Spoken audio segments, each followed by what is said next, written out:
Magandang buhay mga kanobela. Bago tayo magpatuloy, nais kong magpasalamat sa lahat ng nag-subscribe sa ating munting channel.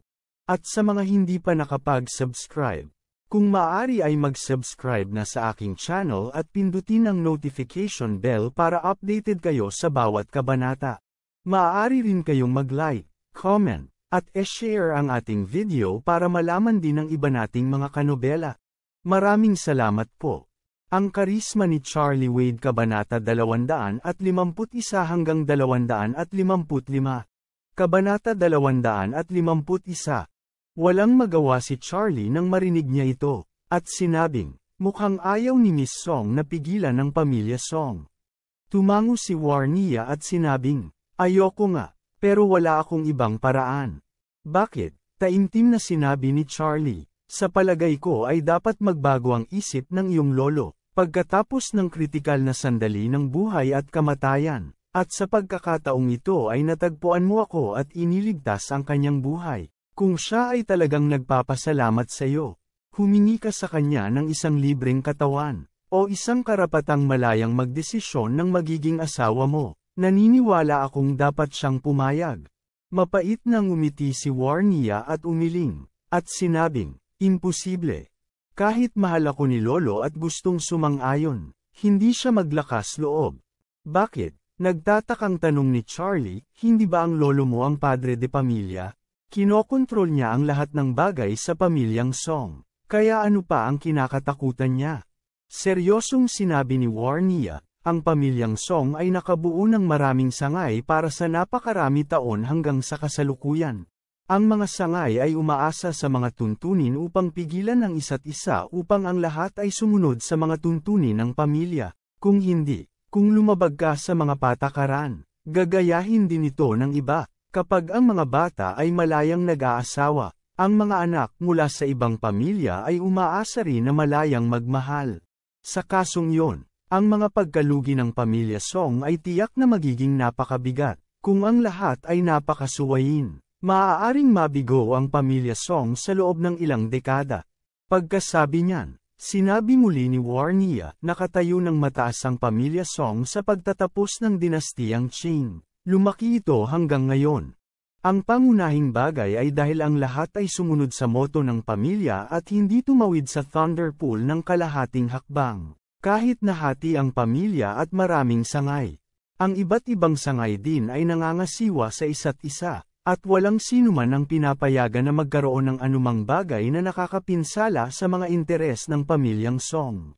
Napabuntong hininga si Charlie at seryosong sinabi, lagi kong iniisip na napakalakas na babae ni Miss Song. Hindi ko inaasahan na ikaw ay isang natutulog na hayop. Ang lahat ay dapat na nasa awa ng iba. Tama, napabuntong hininga si Warnia ng napakababa, at sinabi, walang paraan upang labanan ang ganitong uri ng bagay. Sa pagsasalita nito, umiling si Warnia, kinuha ang baso, at sinabing, Mr. Wade, huwag na nating pag-usapan ng mga hindi masayang bagay na ito. Halika, uminom ka, mag-toast tayo. Bahagyang ngumiti si Charlie, kinuha ang baso ng alak, at sinabing, itong baso ng alak ay para sa paggalang sa kalayaan. Bahagyang nagulat si Warnia. Paggalang sa kalayaan, saan nagmula ang aking kalayaan? Bagamat siya ay labis na nanlulumo, ngumiti pa rin siya ng pilit, tumango, at sinabing, halika, igalang natin ang kalayaan. Pagkatapos ng isa pang baso ng alak, naging lasing si Warnia, tumingin siya kay Charlie at sinabing na may buntong hininga. Maraming beses kong hilingin kung ipanganak sa isang ordinaryong pamilya, kung ganoon. Ang buhay ko ay maaaring maging mas mahirap ng kaunti, ngunit talagang hindi ganoon karami mga hadlang. Kung ano ang may dudulot sa akin ng aking pamilya, bukod sa mataas na posisyon at ang hindi mauubos na kayamanan, ay hindi nagbigay sa akin ng anumang tunay na kaligayahan. Ngumiti si Charlie at nagsabi, maraming ordinaryong tao ang talagang mas naiinggit sa iyo. Mayaman ang mga taong hindi kailanman kailangang mag-alala tungkol sa pera. Wala bang kasabihan na gagawin nila sa halip na umiyak sa isang BMW kaysa tumawa sa isang bisikleta? Sa iyong mga mata, ang isang ordinaryong pamilya ay napakabihira. Ngunit sa mata ng mga ordinaryong tao, ang ganitong uri ng pagiging ordinaryo ay kung ano talaga sila karamihan ay gustong makawala. Lahat ay pinatalas ang kanilang mga ulo. Hindi ba ito para lamang gumawa ng pera?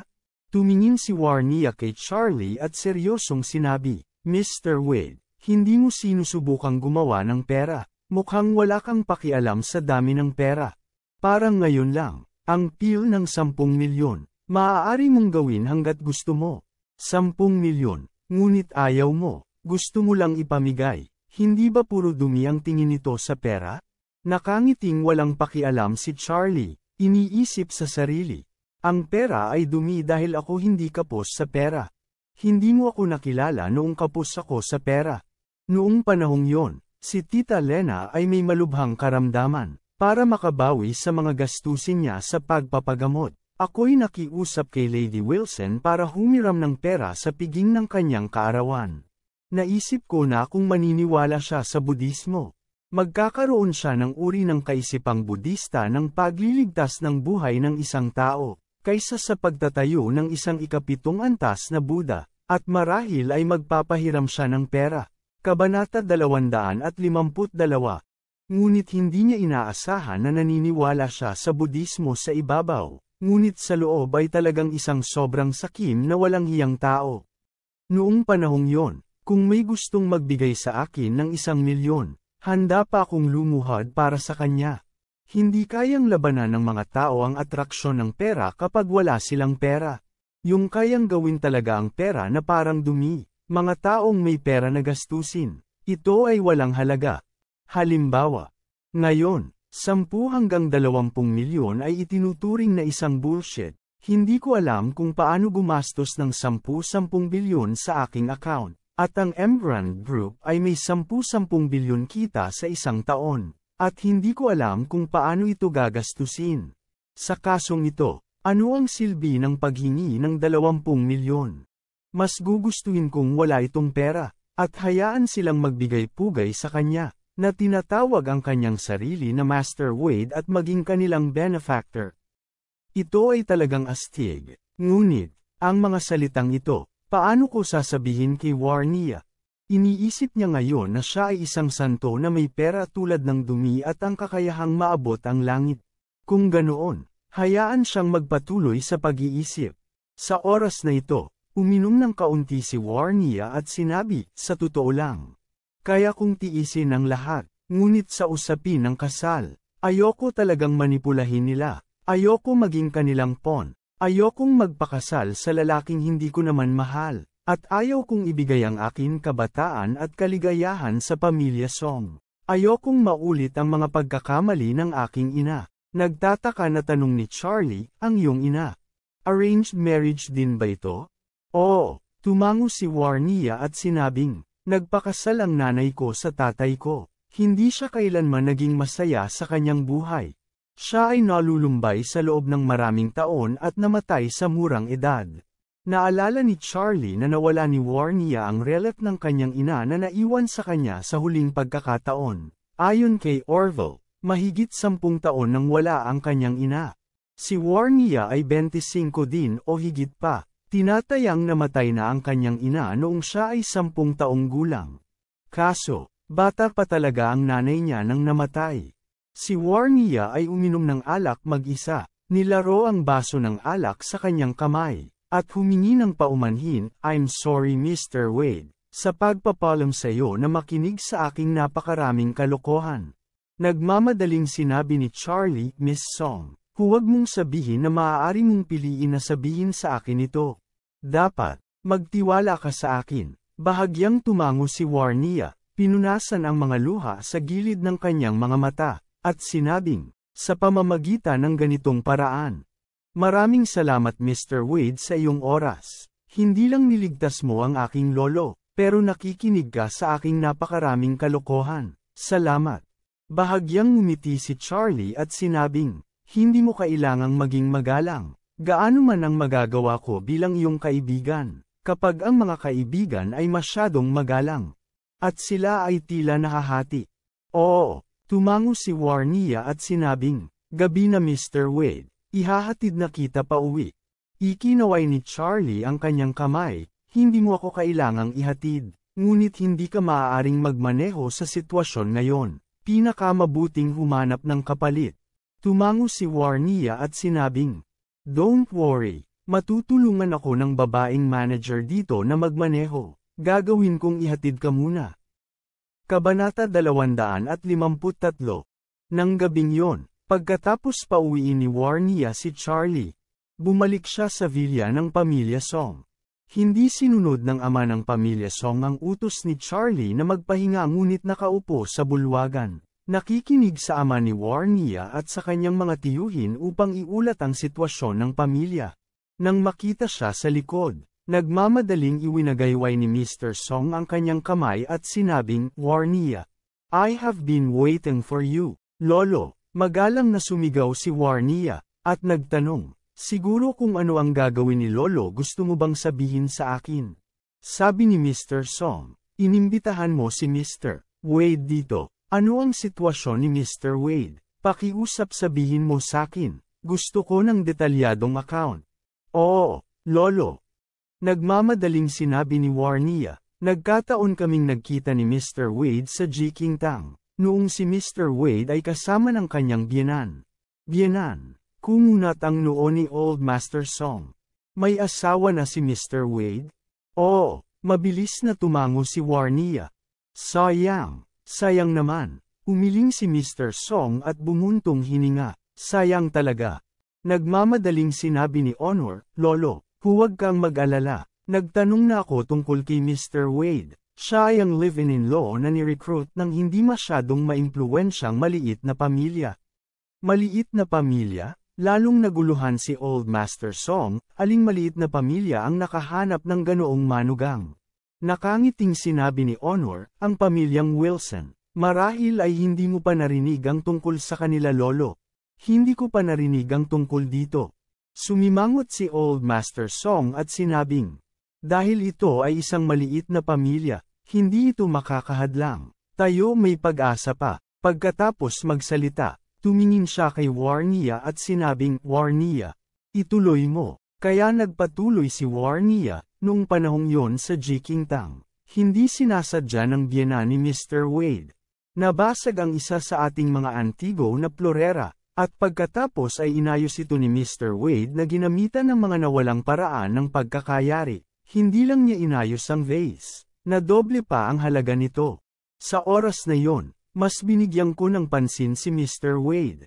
Kaagad pagkatapos, ikinwento ni Warnia ang buong proseso ng pagkilala kay Charlie.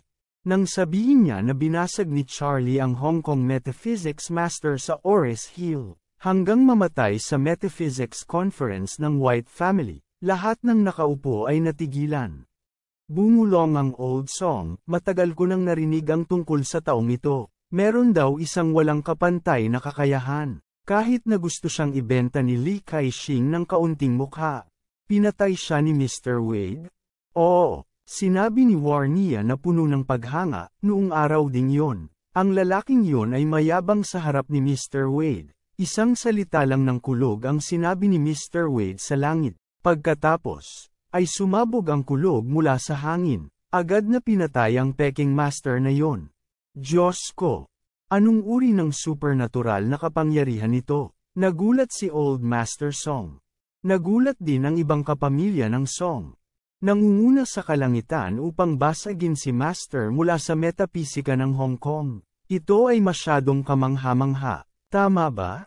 Pagkatapos ay sinabi ni Warnia, "Noong nakaraan, sinubukang manlinlang ng isa pang Feng Shui Master mula sa Hong Kong sa akin.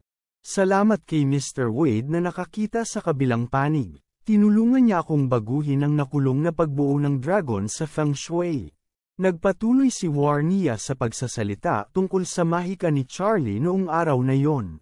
Pagkatapos makinig ni Mr. Song, kasama ang katotohanan na siya ay nailigtas ni Charlie ngayon, ang buong tao ay tinamaan ng kidlat.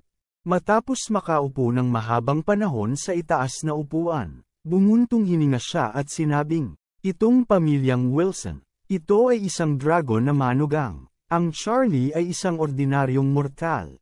Siya ay isang tunay na dragon sa langit." Awkward na sinabi ni Honor, Lolo, itong si Charlie ay may kaunting kasanayan. Ngunit ito ay medyo exaggerated na sabihin kung ano siya ay isang tunay na dragon. Pagmamalabis, malamig na sinabi ni Old Master Song, iniisip mo na kung sasabihin mo ang isang salita ng kulog sa langit. Ang langit ay magpapabagsak ng kulog at kidlat. Hindi ba ito isang dakilang supernatural na kapangyarihan? Mga taong may dakilang supernatural na kapangyarihan. Hindi banggitin ang isang tunay na dragon. Kahit isang tunay na Diyos, ayan yun. Pagkatapos magsalita, tumingin siya kay Warnia at seryosong sinabi, Warnia, binibigyan ka ni Lolo ng gawain. Kabanata 254. Nagmamadaling sinabi ni Warnia, Lolo, yes please. Sinabi ni Old Master Song, gusto kong i-recruit mo si Charlie sa pamilya Song para maging manugang natin. Anyway, gulat na gulat ang mga taong naruroon, kasama na si Warnia. Gayunpaman, sa puso ni Warnia, nagkaroon ng pagsabog ng pananabik tulad ng isang maliit na babae. Ngunit maingat pa rin niyang sinabi, Lolo, si Mr. Wade ay may asawa na. Ano ngayon? Matigas na sinabi ng Old Master Song, huwag mong sabihing may asawa na siya.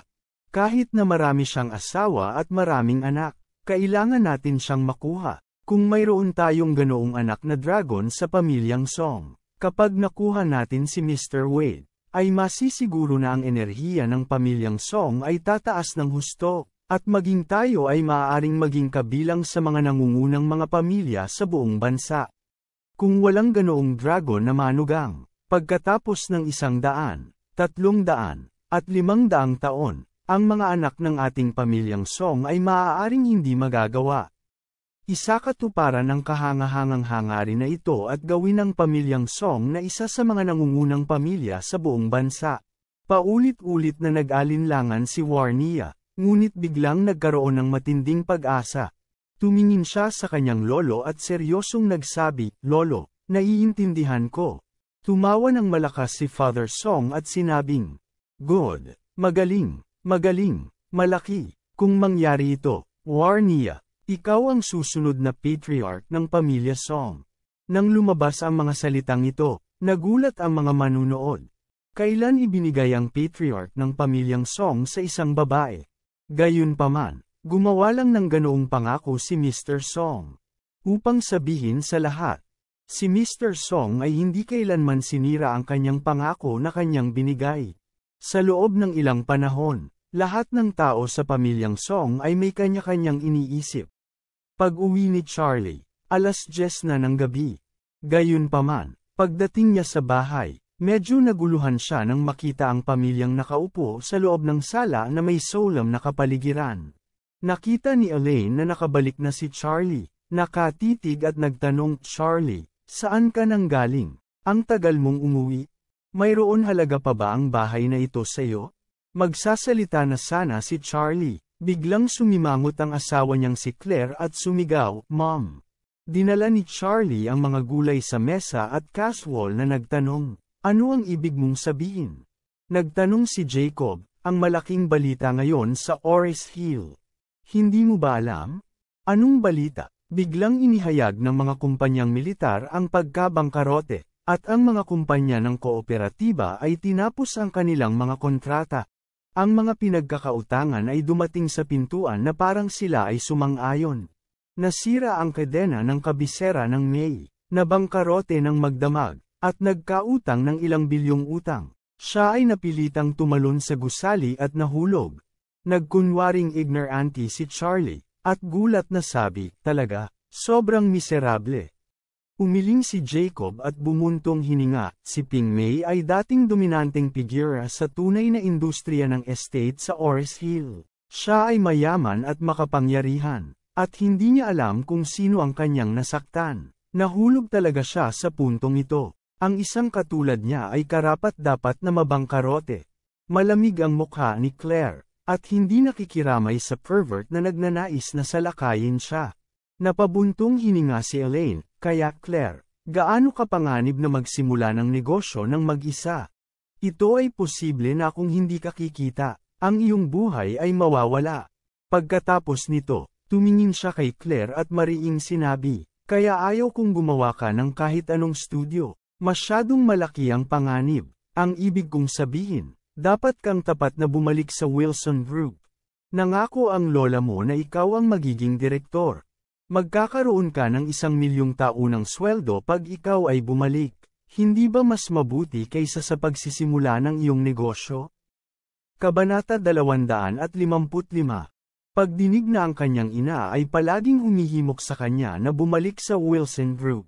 Si Claire ay nagtanong na nakatulala, Mom, anong klaseng ecstasy ang ibinigay sa iyo ni Lola? Bakit gusto mong bumalik ako sa Wilson Group? Nabalisa din si Elaine, at sinabing, hindi ba halata na ang Wilson Group ay nagbabayad ng taunang sweldo ng 1,000,000? Hindi ba ito ay mas mahusay kaysa sa iyong sariling negosyo? Paano kung malugi ang iyong negosyo? Ano ang gagawin mo? Matigas na sabi ni Claire, Mom, sabihin ko sa'yo, hindi na ako babalik sa Wilson Group. Kahit pumunta ako sa lansangan para manghingi ng pagkain, hindi na ako babalik. Ayokong ipaglaban ang mga steamed bonds. Pero kailangan kong ipaglaban ang hininga ko. Si Elaine ay mukhang kinasusuklaman ng bakal ngunit hindi bakal, at itinulo si Claire, humihinga ka. Anong silbi ng walang pera? Pagkatapos magsalita ni Elaine, na may 2 linya ng luha, sinabi niyang naagrabyado. Ngayon ang kumpanya ng pamilyang Wilson ay malapit ng magsara. Kung talagang magsasara, hindi namin makuha ng tatay mo ang aming pensiyon. Alam mo umaasa tayong lahat dito, isang halaga ng pera para ibigay sa mga matatanda. Bukod dito, kahit na ang iyong lola ay hindi naghihintay na makita ang iyong ama, ang iyong ama ay mayroon pa ring stake sa Wilson Group. Kung hindi ka bumalik, mawawala ang dibidendo. Paano kung kaming matandang mag-asawa ay walang magawa sa hinaharap? Sinabi ni Claire, Mom, ito ang sariling maling pamamahala ng pamilya Wilson. Kung sila talaga ay mabangkarote balang araw, karapat-dapat sila. Biglang nabalisa si Elaine, ano ang sinasabi mo? Ang dami na naming nagastos na pagsisikap sa pamilya Wilson sa loob ng maraming taon. Nang makitang walang laman ng bamboo basket at walang nawala, naisip mo na ba para sa iyong ina? Seryosong sabi ni Claire, I have always considered you. Sinabi mo sa akin na ibigay ang karamihan ng sweldo sa iyo. Lagi akong sumunod. Sabi mo gusto mong alagaan ang lahat ng pera ng ating pamilya. Wala kaming tutol sa pamamahala ni Dad. Sinusundan kita napakaraming lugar, ngunit kailangan mo rin akong bigyan ng kaunting paggalang. Ayoko nang balikan ang Wilson Group. Gusto kong magsimula ng sarili kong negosyo at gagawin ito sa aking sariling pagsisikap. Pwede mo ba akong suportahan dito? Alam ni Elaine na siya ay mali. Ngunit si Claire ay masasabi lamang na maaari lamang siyang umupo sa sofa at umiyak na nakatakip ang mukha. Bumubulong. Bakit ako nahirap sa buhay ko? Nagsumikap na palakihin ng isang babae at umasa sa kanya. Ang pagpapakasal sa isang mabuting asawa at sa isang master. Anong nangyari? Ipinilit ng lolo mo na mag-recruit ng ganyang baliktad na manugang. Ngayon ang aking anak na babae ay hindi na nakikinig sa akin. Ang pamilyang ito wala nang pakialam sa akin. Ano pa ang silbi ng buhay ko? Nang makita ni Claire na ang kanyang ina ay nagsimulang magbenta ng kaawa-awa, nababalisa siya, at sinabing, Mom, ayaw mo bang ipakita kay Charlie? Lahat. Si Charlie ay medyo nangangako na ngayon. Malapit nang matapos ang pag-renovate ng villa. Maaari kang manirahan dito. Hindi ba't kinakaladkad nito ang pagpapala ni Charlie? Umiyak si Elaine at sinabing, bakit ang pagiging live-in son-in-law? Hindi pa ba ito nag-aalala tungkol sa pamumuhay? Sa takot na ang pamilyang White ay magre-react at palayasin ang ating pamilya. Bumuntong hininga si Claire at sinabing, kung kailangan mong umiyak at mag-alala ng ganito, wala akong magagawa. Uupa ako ng bahay kasama si Charlie sa labas at aalis kami. Ikaw, balisa ni Elaine nang marinig niya ito. At tumayo at sinabing, gusto mo humiwalay sa amin? Tumango si Claire at sinabing, ilang taon na kaming kasal, at oras na para kami ay bumukod. Hindi. Agad na sumigaw si Elaine, talagang hindi. Seryosong sabi ni Claire, Mom, kung pipilitin mo akong bumalik sa Wilson Group, Lilipat na ako kasama si Charlie. Kung hindi mo babanggitin ang Wilson Group, hindi ako aalis. Pumili ng isa sa kanilang dalawa. Ikaw mismo ang makakita. Napatitig si Elaine sa mga mata ni Claire. Alam niyang hindi nagbibiro ang kanyang anak, at biglang napagtanto na naglaro siya ng medyo malayo. Kung talagang nagpatuloy siya sa pag-iyak, gumagawa ng mga kaguluhan tulad nito, malamang naaalis siya at si Charlie, sa oras na yon, makikipaghiwalay siya sa kanya.